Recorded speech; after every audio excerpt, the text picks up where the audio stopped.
Isang kuwentong mas may puso. Ang 48 oras na hindi inaasahan sa Maynila, Kabanata 1. Ang di maniwala na tanong. One day man, mga kaibigan, may nangyari na hindi kayo maniniwala. Dr. Reyes, nagkamali ba kami sa pamamaraan ng aming paggamot? Ito ang tanong sa akin ng isang nangungunang cardiosurgeon mula sa Alemanya. Isang bansa na may pinakamataas na antas ng teknolohiyang medikal sa mundo. Habang lumuluha, nagtrabaho ako bilang isang doktor sa loob ng 30 taon at naging bahagi ng internasyonal na pagpapalitan ng medikal sa loob ng 15 taon. Ngunit ito ang unang beses kong naranasan ito.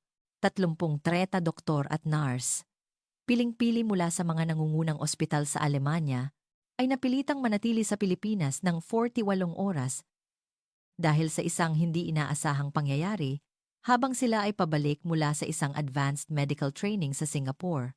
At ang sumunod ay isang nakagugulat na karanasan na bumago sa kanilang pananaw sa medisina mula sa ugat nito. Kumusta? Ako si Dr. Miguel Reyes, isang cardiologist na nagtatrabaho sa Philippine General Hospital, PGH, at kasalukuyan ding namamahala sa International Medical Exchange.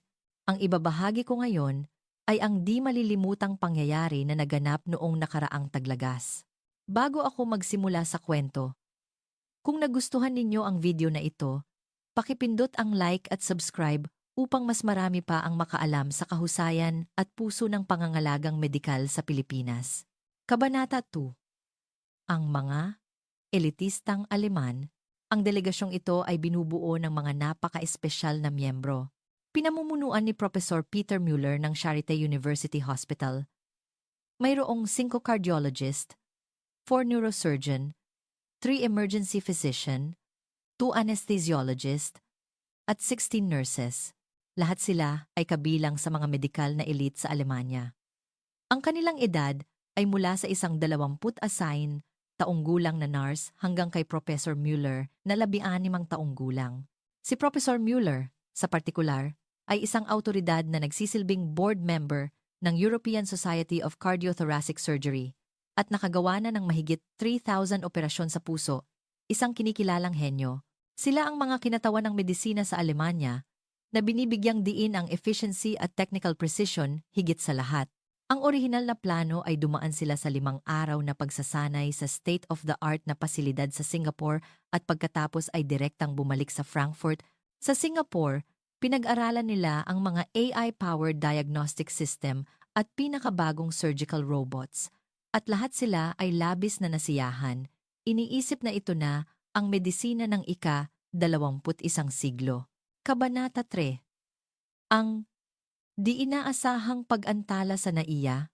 Gayunpaman, bago pa man sumakay sa flight pa Frankfurt, isang biglaang anunsyo mula sa airline ang narinig. May natuklasang malubhang problema sa makina ng eroplano at inaasahang magkakaroon ng hindi bababa sa 24 na oras na pag-antala dahil sa pagpapalit ng piyesa. Ang alternatibong ruta na inalok ay sa pamamagitan ng Ninoy Aquino International Airport, NAIA, sa Pilipinas. Si Professor Mueller, bilang pinuno ng grupo, ay nagpakita ng malinaw na pagkadismaya. Ang medical system sa Pilipinas ay tiyak na mas atrasado kumpara sa Alemanya. Sa katunayan, sa German medical community, ang Pilipinas ay kadalasang nakikita bilang isang bansa na may mga issue sa sobrang populasyon at healthcare funding, isang pangkalahatang pananaw na batay sa kakulangan ng kaalaman. Ganito rin ang pananaw ng chief nurse na si Anke Wagner. Sa kanyang 30 taong karanasan, mayroon siyang lubos na tiwala sa sistema ng nursing sa Alemanya. Ang nursing sa Pilipinas ay tiyak na luma at hindi na napapanahon, sabi niya sa ibang mga nurse. Kabanata 1. Ang sorpresa ng mabuting pakikitungo sa hating gabi. Paglagpas ng hating gabi, dumaong ang eroplano sa NAIA Terminal 3. Habang papalabas ang 30 pagod na medical professional sa eroplano, naghihintay ang unang sorpresa. Sa kabila ng hating gabi, ang paliparan ay gumagana ng perpekto na parang umaga. Ang mga cleaning staff ay walang tigil sa paglilinis, may mga empleyado sa information counter, at lahat ng pasilidad ay gumagana 24 oras. Sa mga paliparan sa Alemanya, karaniwang tumitigil ang halos lahat ng serbisyo sa gabi, kaya ito ay isang malaking sorpresa. Ngunit ang tunay na sorpresa ay paparating pa lang. Sa kabila ng biglaang pagdating ng isang malaking grupo ng dayuhang medical professionals, ang mga kawani ng paliparan ay tumugon ng walang pag-aalinlangan. Hindi lamang iyon. Naglaan pa sila ng isang interpreter na marunong magsalita ng Aleman.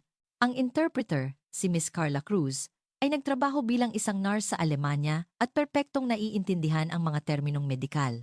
Napansin niya ang pagod at pagkalito ng delegasyon at ipinaliwanag ang sitwasyon ng maingat sa bawat isa. Salamat po sa inyong serbisyo. Tapos na po ang lahat ng arrangement para sa inyong flight bukas. Magpahinga po kayo ng maayos ngayong gabi, aniya. Bumulong sa akin si Professor Müller. Dapat matuto ang mga kawani ng paliparan sa Alemanya. Bihira ang ganito kabilis at may pusong serbisyo. Ang pagkuha ng bagahe ay kahanga-hanga rin.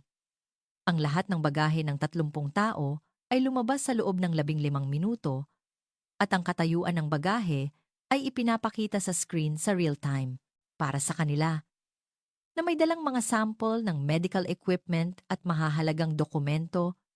Ang efficiency na ito ay labis na pinahahalagahan.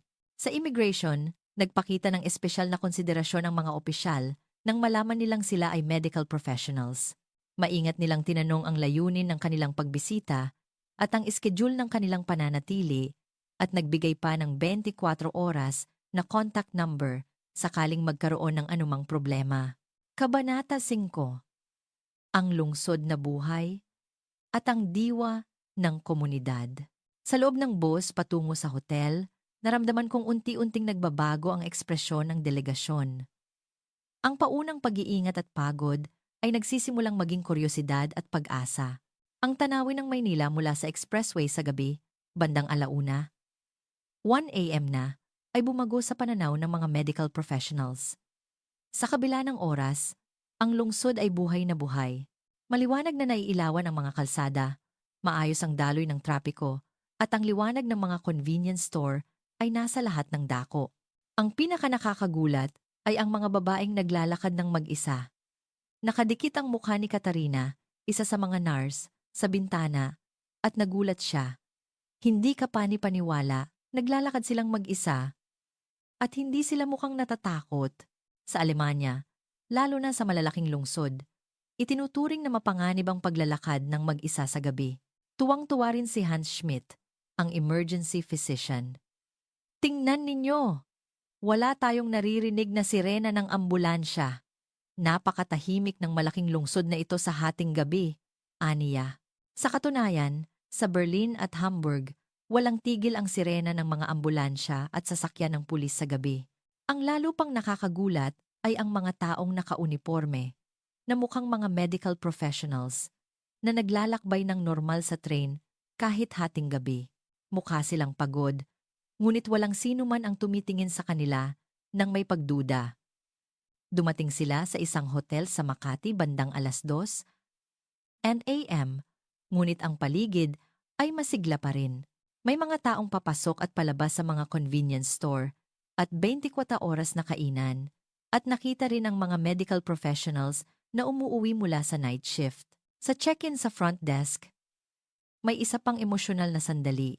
Nang malaman ng mga kawani na ang grupo ay medical professionals, naglaan sila ng tahimik na mga silid at nagbigay ng detalyadong impormasyon mula sa oras ng agahan hanggang sa mga kalapit na pasilidad medikal. Higit sa lahat, ang taos-pusong pasasalamat ang tumimo.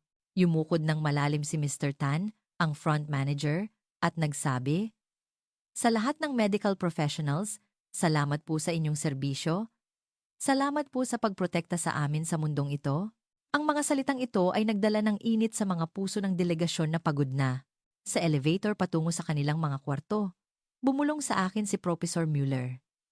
Bihira ang isang lipunan kung saan ang paggalang sa medical professionals ay ipinapahayag ng ganito natural. Kahit may paggalang sa propesyon sa Alemanya, mahirap maramdaman ang ganitong init ng tao. Marami sa miyembro ng delegasyon ang hindi makatulog noong gabing iyon, hindi lamang dahil sa jet lag, kundi dahil ang kanilang mga puso ay nagsimulang gumalaw sa init at kaayusan ng lipunan ng Pilipinas na naranasan nila sa loob lamang ng ilang oras. Kabanata 6. Ang karinderya at ang alaga sa pagkain. Kinabukasan, nagising si Klaus Werner, isang batang doktor, ng alas 6 ng umaga dahil gutom na. Mahirap makahanap ng bukas na restaurant ng maaga sa Alemanya. Nang magtanong sa front desk, nakangiting sumagot ang kawani. May 24 oras po na karinderya kainan sa katabing gusali. Paborito po iyon ng mga health worker. Nagulat si Werner sa salitang 24 oras na karinderya. Hindi ito maiisip sa Alemanya. Sumama ako sa 7 miyembro ng delegasyon papunta sa karinderya. Ang mga kalye ay puno na ng tao, mga empleyado na papasok sa trabaho, mga nagjo-jogging, at mga taong palabas sa convenience store. Tahimik ang Berlin o Hamburg sa maagang umaga, ngunit ang Maynila ay nagsimula na ang araw. Pagbukas ng pinto ng karinderya, sinalubong kami ng mainit na hangin kasabay ng amoy ng pagkain. Mayroon ang ilang kumakain. Isang lalaki na nagbabasa ng dyaryo habang kumakain. Isang babae na nagtatrabaho sa laptop. At mga medical professionals na mukhang pagod mula sa night shift. Nakita iyon ni Maria, ang nurse, at sinabi sa akin, Dr. Reyes, sila po ay mga kasamahan din nating medical professional, di ba? Nakakabigay po ng kapanatagan. Nakikita po natin na normal silang kumakain. Pagkakita sa menu, nagulat ang delegasyon. Napakamura ng presyo. Pandesal at kape, P40, lugaw, porridge, P80, tapsilog, sinangag, itlog, tapa, P120. Kung i-convert sa presyo sa Alemanya, hindi ka panipaniwala ang mura. Kakailanganin ng hindi bababa sa 15 euros para sa ganitong antas ng pagkain sa Berlin. Si Ate Lisa, ang waitress, ay hindi nagulat na makita kaming mga dayuhang medical professionals. Ipinaliwanag niya ang menu sa matatas na Ingles at nagrekomenda ng pagkain na madaling tunawin. Pagod po kayo sa night shift. Baka gusto ninyo ng lugaw, porridge, na maganda sa tiyan? Ang pag-aalalang ito ay labis na nagpa-touch sa mga miyembro ng delegasyon. Sa Alemanya, ang relasyon ng waiter at customer ay mas business-like at bihirang asahan ang ganitong personal na pag-aalala. Ang bilis ng paglabas ng pagkain ay nakakagulat din. Wala pang 5 minuto matapos umorder. Nakahanda na ang lahat ng pagkain sa mesa. Tapsilog, lugaw, pares, at BPP. Ang delegasyon ay kalahating kuryoso. Kalahating nag-aalala sa unang pagkakataon nilang tikman ang Pinoy breakfast. Ngunit pagkatapos ng isang kagat, nagbago ang kanilang ekspresyon. Ang tapsilog ang pinaka-nakagulat. Mukha itong simpleng pagkain, ngunit ang tapa ay malambot at ang tamis ng sinangag, fried rice, ay perpekto. Dali-daling naubos ni Klaus Werner ang kanyang tapsilog. Hindi kami makakain ng ganito kasarap sa ganitong presyo sa Alemanya. Aniya na humanga. Nagliwanag ang mata ni Maria matapos tikman ang lugaw. Ang lasa na ito. Parang tumatagos sa katawan ko. Maganda para sa pagod na katawan mula sa night shift, sabi niya. Karaniwan siyang gumagamit ng energy drink o kape upang piliting magising pagkatapos ng night shift, ngunit siya ay nabighani sa natural na init ng lugaw. Nang magbayad, nagulat ulit sila. 7 kaming nabusog, ngunit ang kabuuang halaga ay hindi umabot sa 1,000. Kung i-convert sa euro, mga 15 euros lang. Sa Alemanya, kakailanganin ng hindi bababa sa 70 euros para sa ganitong antas ng pagkain. Si Ate Lisa ay tumpak na nagbigay ng sukli at nagsabi, Sana po makabalik kayo.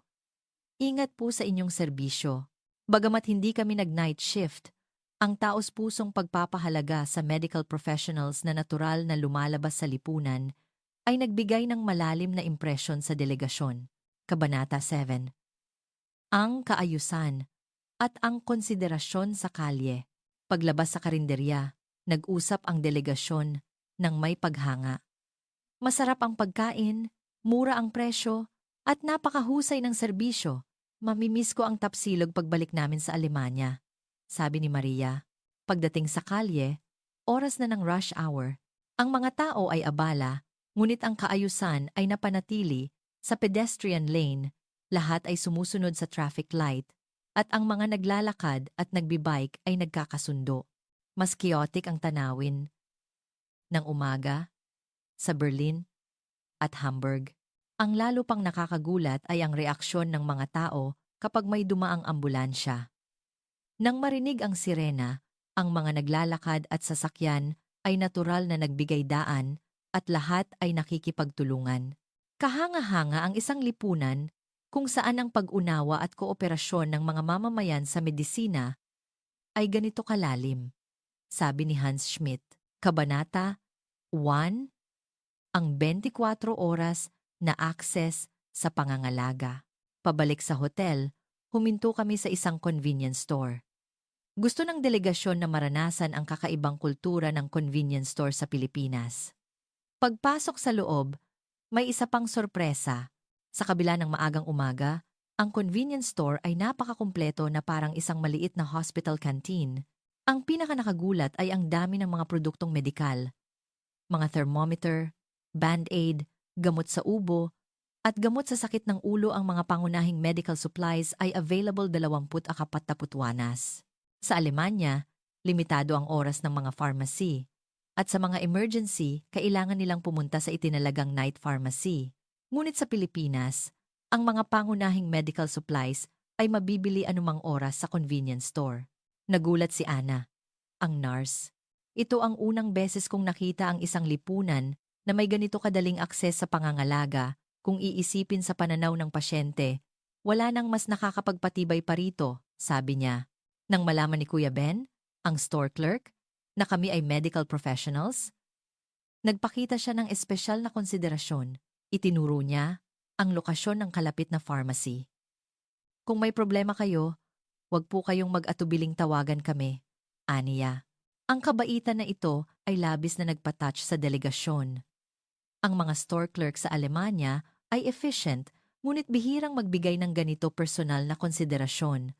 Paglabas sa convenience store, bumulong sa akin si Professor Müller.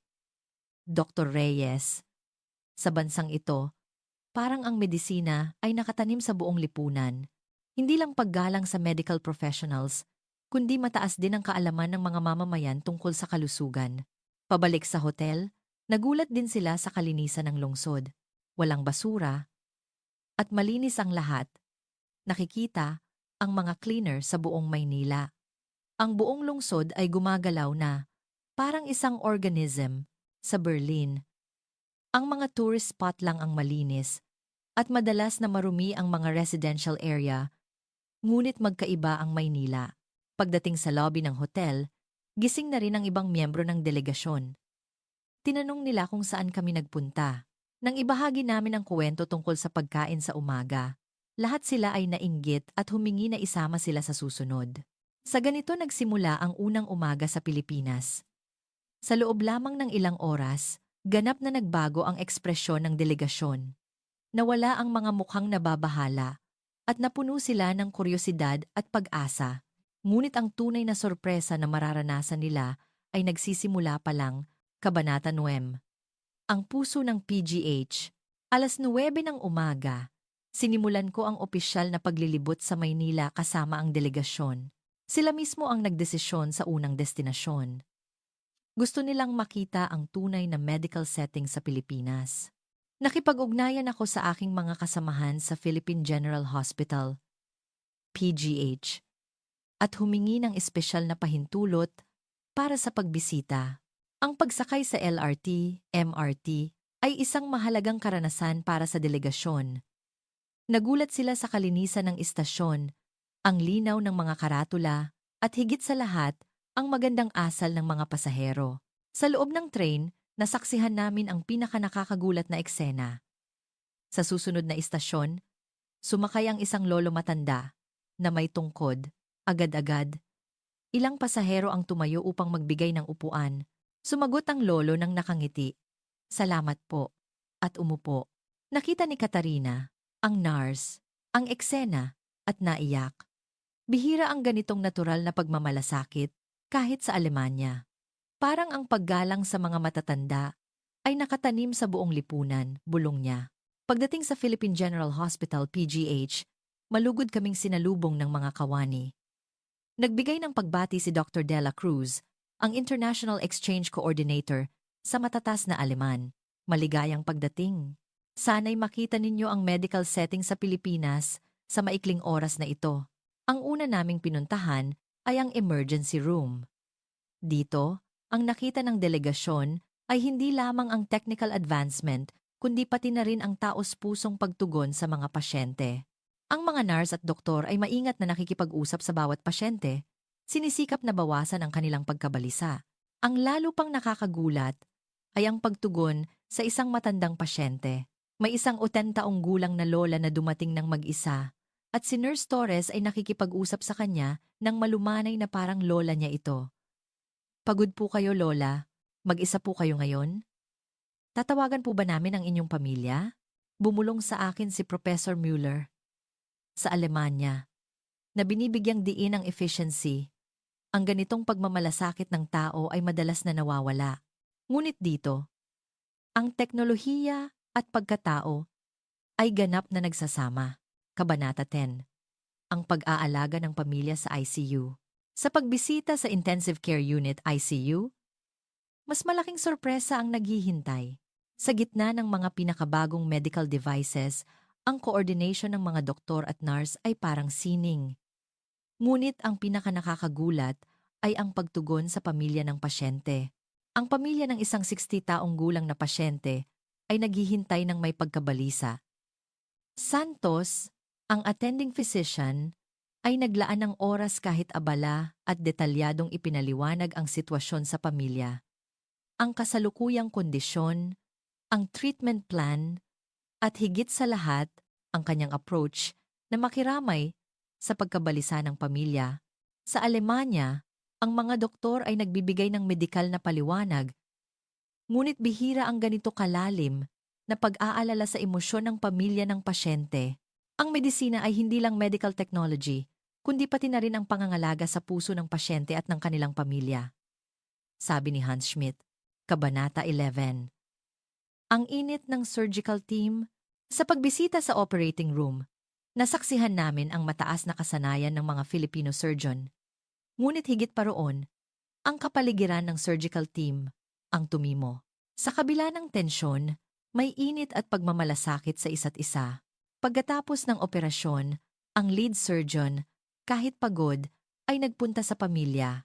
Ang paraan ng pag-uulat niya ng tagumpay ng operasyon at pagpapaliwanag ng prognosis ay nagbigay ng malalim na emosyon sa delegasyon.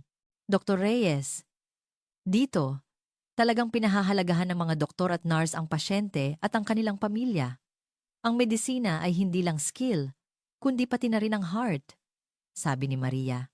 Kabanata 11. Ang pagmamalaki sa hospital canteen. Kumain kami ng tanghalian sa hospital canteen. Mayroon ding bagong natuklasan dito. Ang pagkain ay masarap at balanse sa nutrisyon na hindi mo iisipin na pagkain sa ospital at napakamura pa. Nararamdaman mo ang pagmamalaki ng mga kawani na nagtatrabaho sa kantin bilang bahagi ng medical team. Ang pagnanais na suportahan ang paggaling ng pasyente sa pamamagitan ng pagkain ay nakatanim sa bawat ulam. Kabanata 30. Ang dignidad ng matatanda at ang pagmamahal. Pagkatapos nito, bumisita kami sa isang home for the aged. Ito ay isang kahilingan ng delegasyon. Ang Alemanya ay may mga hamon sa pagtugon sa aging society. At sila ay may matinding interes sa approach ng Pilipinas. Bumisita kami sa bahay ni Lolo at Lola, isang special care home sa Quezon City. Si Manager Dela Paz ang naglibot sa amin. Dito rin, ang delegasyon ay humanga hindi lang sa mga technical equipment, kundi pati na rin sa taus-pusong care para sa mga resident. Ang pinakanakakagulat ay ang pagkikita kay Lola Remedios, isang nambinta kong gulang na resident na may demensya. Ang mga care staff ay nakikipag-ugnayan sa kanya na parang pamilya. Lola Remedios, maganda po ang panahon ngayon. Maglalakad po ba tayo? Sumagot si Lola Remedios nang nakangiti sa malumanay na tanong ng staff. Nakita ito ni Anke Wagner, ang chief nurse, at lumuha. Nagtrabaho ako bilang nurse sa loob ng 30 taon. Ngunit ito ang unang beses kong nakita ang care na nagpapahalaga ng ganito sa dignidad ng resident, aniya. Ipinaliwanag ni Caregiver Santos sa delegasyon. Hindi lang po technical care ang ginagawa namin. Pinahahalagahan namin ang kasaysayan ng buhay ng bawat resident. Si Lola Remedios ay dating guro sa elementarya at nagniningning ang mata niya kapag pinag-uusapan ng mga bata. Ang care na nagbibigay diin sa individuality na ito ay labis na nagpa-touch sa delegasyon ng Aleman. Ang care technique sa Alemanya ay advanced, ngunit kaunti lang ang care na nakikiramay sa buhay ng isang individual. Kabanata, ang kalakasan ng espiritu ng matatanda. Bandang hapon, bumisita kami sa Intramuros at Quiapo upang maranasan nila ang tradisyonal na kultura ng Pilipinas. Habang naglalakad sa mga kalye, naranasan nila ang kultura ng Pilipinas. May isang di inaasahang pagkikita doon. Isang 80 taong gulang na lolo ang nagdarasal ng mag-isa sa simbahan. Nag-alala si Katarina, ang nurse, at nagtanong, "Ayos lang po ba kayo?" Sumagot ang lolo nang nakangiti. "Salamat po. Araw-araw akong nagdarasal dito. Nagpapasalamat ako na malusog ako at mahaba ang buhay ko." Nagulat ang delegasyon sa matapang na boses at tahimik na ekspresyon ng lolo. Bihira ang isang matanda na mahigit 80 taong gulang na nagdarasal ng mag-isa gamit ang train. Ito ay nagpapatunay sa kahusayan ng elderly care at social system sa Pilipinas, sabi ni Professor Mueller. Kabanata 15. Ang pagmamalasakit sa Tapsilugan. Gabi na, at sa kahilingan ng delegasyon, naranasan nila ang Pinoy Eatery. Tapsilugan. Malugod kaming sinalubong ni Manang Nena, ang may-ari. Sa espasyo ng eatery, naranasan namin ang init ng relasyon ng tao sa Pilipinas. Si Kuya Bert, isang lokal na regular customer na nakaupo sa tabi namin, ay nagsalita sa kaunting Ingles. "Galing kayo sa Alemanya? Mga doktor pala kayo. Salamat po. Mahirap po ang panahon ng pandemic, di ba?" Ang natural na pasasalamat na ito ay labis na nagpa-touch sa delegasyon. Naramdaman nila ang init ng lipunan na natural na nagpapahayag ng pasasalamat sa mga dayuhang medical professionals na hindi nila kilala. Si Manang Nena ay naghanda ng espesyal na pagkain para sa delegasyon. Sariwang seafood, seasonal vegetables, at taos-pusong lutong bahay. Ipinahayag niya ang puso ng Pilipino sa pamamagitan ng pagkain. Kabanata 10. Ang bayanihan sa krisis. Habang kumakain, binalikan ng delegasyon ang buong araw. Ang mataas na skill sa ospital, ang taus-pusong care sa home for the aged, at ang init ng mga taong nakilala nila sa kalye, lahat ng ito ay mga karanasan na bumabago sa kanilang pananaw sa medisina. Pagkatapos, isang biglaang pangyayari ang naganap. Ang isang 60 taong gulang na lalaki sa katabing mesa ay biglang sumakit ang dibdib. Mga sintomas ng myocardial infarction. Agad-agad, tumayo ang mga doktor ng delegasyon.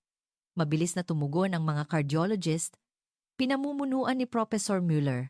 Ngunit dito, nasaksihan nila ang kahusayan ng emergency system ng Pilipinas.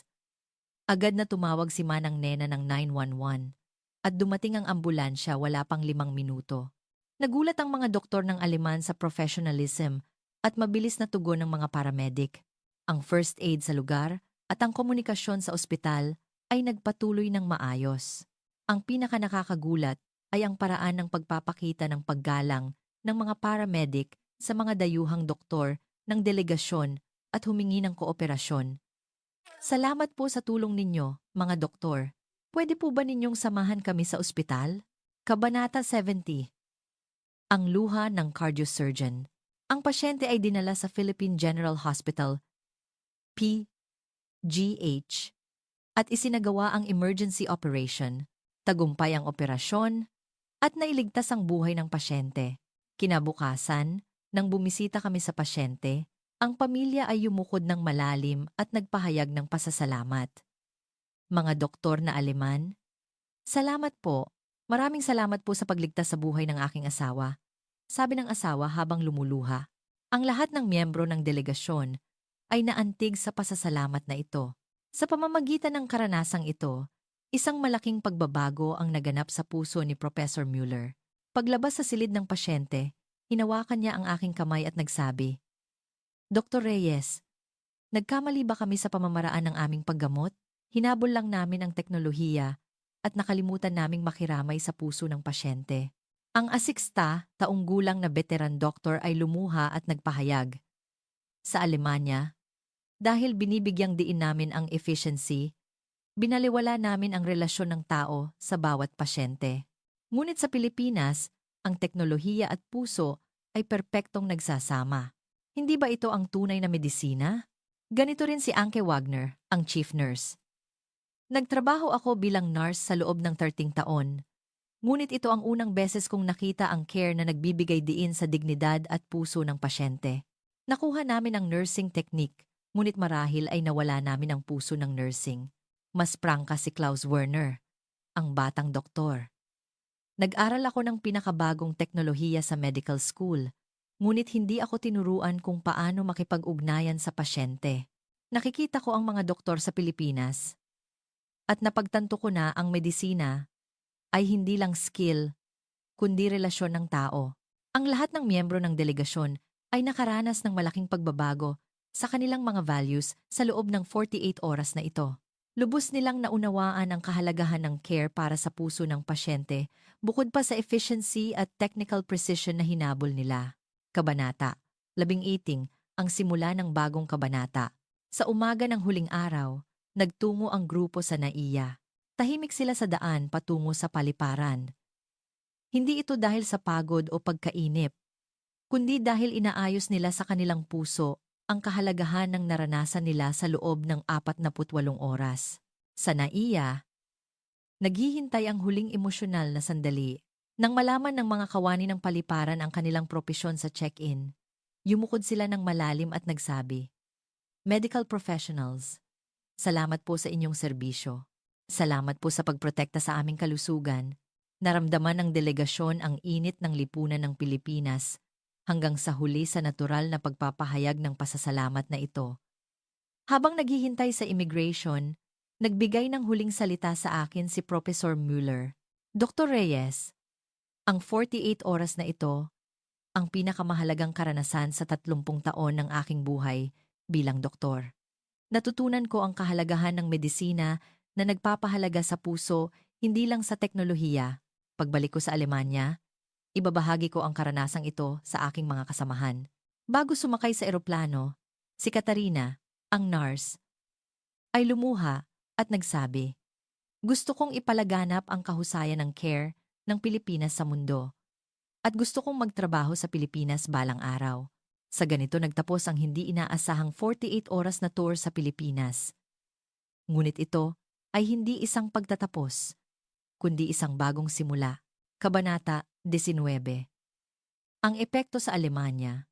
Pagdating sa Frankfurt Airport, agad na ibinahagi ng delegasyon ang kanilang karanasan sa Pilipinas sa kanilang pamilya at kasamahan. Nagulat ang mga pamilya na sumalubong sa paliparan sa kasabikan ng delegasyon. Nagulat ang asawa ni Professor Mueller sa pagbabago ng kanyang asawa. Peter, parang may magandang experience ka. Parang mas kumalma ka, sabi niya. Sumagot ang propesor ng nakangiti. Natutunan ko ang tunay na medisina sa Pilipinas. Sa loob ng 1 linggo pagkatapos bumalik, isang malaking pagbabago ang naganap. Ang mga video at larawan ng medical setting sa Pilipinas na pinost ng delegasyon sa social media ay naging usap-usapan sa German medical community. Lalo na ang mga video na nagpapakita ng taos-pusong interaksyon sa pasyente ay umabot sa mahigit 100,000 views. Ang hashtag na Filipino Care. Hindi lang skill, kundi puso ay kumalat sa mga German medical professionals. Maraming doktor at nurse ang nagpakita ng interes sa estilo ng medisina ng Pilipinas. Nagkaroon din ng malaking epekto sa Charité University Hospital. Nagbigay ng espesyal na lecture si Professor Mueller sa medical school at punong-puno ang silid-aralan. Masigasig niyang ibinahagi ang kahalagahan ng balanse sa pagitan ng skill at heart. Nakuha namin ang pinakabagong medical technology. Ngunit hindi ba namin binaliwala ang relasyon ng tao sa pasyente? Sa Pilipinas, ang skill at heart ay perpektong nagtutugma. Ito ang dapat na anyo ng medisina sa ika-21 siglo, aniya. Kabanata 20. Ang paglaganap ng puso at galing. Pagkatapos ng lecture, maraming estudyante ang tumayo upang magtanong, paano kami makakapag-aral sa Pilipinas? Maaari ba nating ipatupad ang sistema ng care ng Pilipinas sa Alemanya? Nagpatuloy ang mga masigasig na tanong. Si Anke Wagner, ang chief nurse, ay nagbigay din ng lecture sa German Nursing Association. Ipinakilala niya ng detalyado ang taus-pusong care ng mga Filipino nurse sa pasyente. Kami ay mga professional sa nursing technique, ngunit napagtanto ko sa nakita ko sa mga Filipino nurse na ang technique lang ay hindi sapat. Ang care na nakikiramay sa puso ng bawat pasyente, ang tunay na nursing, aniya. Tumango ang mga nurse sa audience habang nakikinig. Marami ang nagbigay ng komento na ito ang nagbigay inspirasyon upang suriin ang kanilang sariling nursing practice. Pagkalipas ng 3 buwan, isang nakakagulat na bagay ang nangyari. 8 atana sa mga miyembro ng delegasyon ang humiling ng training sa Pilipinas, lalo na si Klaus Werner, ang batang doktor, at si Katarina, ang nurse, ay matinding humiling ng 6 na buwang pangmatagalang training. Ang Philippine General Hospital, PGH, ay naging aktibo sa ganitong international exchange. Ako, bilang head ng Philippine-German Medical Exchange Program, ay nagsimula na rin ng regular na pagtanggap ng mga trainee. Pagkalipas ng 1 taon, isang mas malaking pagbabago ang naganap. Sinimulan ng Charité University Hospital ang isang Patient Care Improvement Program. Ang pangunahing bahagi nito ay ang pagpapatupad ng Filipino-style hospitality. Malasakit.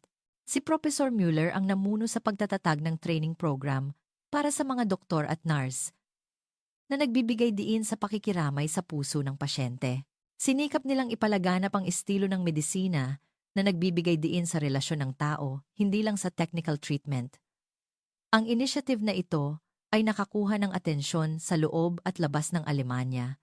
Muling kinilala ang kahalagahan ng care para sa puso, hindi lang skill, sa pagpapabuti ng kalidad ng medisina.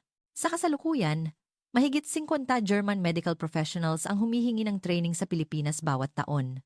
Tumataas din ang bilang ng mga doktor mula sa Pilipinas na pumupunta sa Alemanya para sa technical training na nagpapatupad ng tunay na Philippine-German Medical Exchange. Kabanata 21. Ang tunay na medisina. Ang pinakanakakagulat ay ang pangmatagalang pagbabago sa mga miyembro ng delegasyon. Pagkatapos nilang bumalik, malinaw na nagbago ang kanilang pakikitungo sa pasyente. Hindi lang technical explanation, kundi naglaan din sila ng oras para makiramay sa pagkabalisa ng pasyente at sa emotional care. Si Katarina ay kasalukuyang sumasailalim sa 6 na buwang training sa PGH. Ayon sa kanyang report, matindi ang pagnanais niyang ibigay sa mga pasyente sa Alemanya ang care technique ng puso na natutunan niya sa mga Filipino nurse. Ang pagbabago ni Klaus Werner pagkatapos ng training ay dramatic. Dati, nakatuon lang siya sa technical treatment, ngunit ngayon, pinahahalagahan na niya ang background ng buhay ng bawat pasyente. Ako rin, sa pamamagitan ng karanasang ito, muling kinilala ang kahusayan ng medisina ng Pilipinas. Hindi lang ang mataas na skill, kundi ang taus-pusong care para sa pasyente, ang coordination ng buong medical team, at ang pag-unawa at kooperasyon ng buong lipunan sa medisina. Ako ay kumbinsido na ang medical system na ito na may harmoniya, ang tunay na advanced medicine. Sa kasalukuyan, patuloy ako sa aking trabaho bilang tulay ng Philippine-German Medical Exchange. Bawat taon, inihahatid ko ang maraming German medical professionals sa Pilipinas upang maranasan nila ang parehong emosyon at realization. Ang lalo pang nakakagulat ay ang lahat ng kalahok, pagkatapos ng training, ay nagbabago ng husto ang kanilang pananaw sa pakikipag-ugnayan sa pasyente. Naramdaman ko na ang Filipino medical philosophy ng pagpapagaling ng may puso, hindi lang skill, ay kumakalat sa mundo. Ang hindi inaasahang 48 oras na iyon ay hindi lang flight delay. Ito ay isang makasaysayang pagkikita na may potensyal na baguhin ang pamamaraan ng medisina sa mundo. Naaalala ko pa rin ang araw na iyon habang naghihintay sa eroplano sa paliparan. Ang mga mukha ng delegasyon na puno ng pagkabalisa at pagkalito.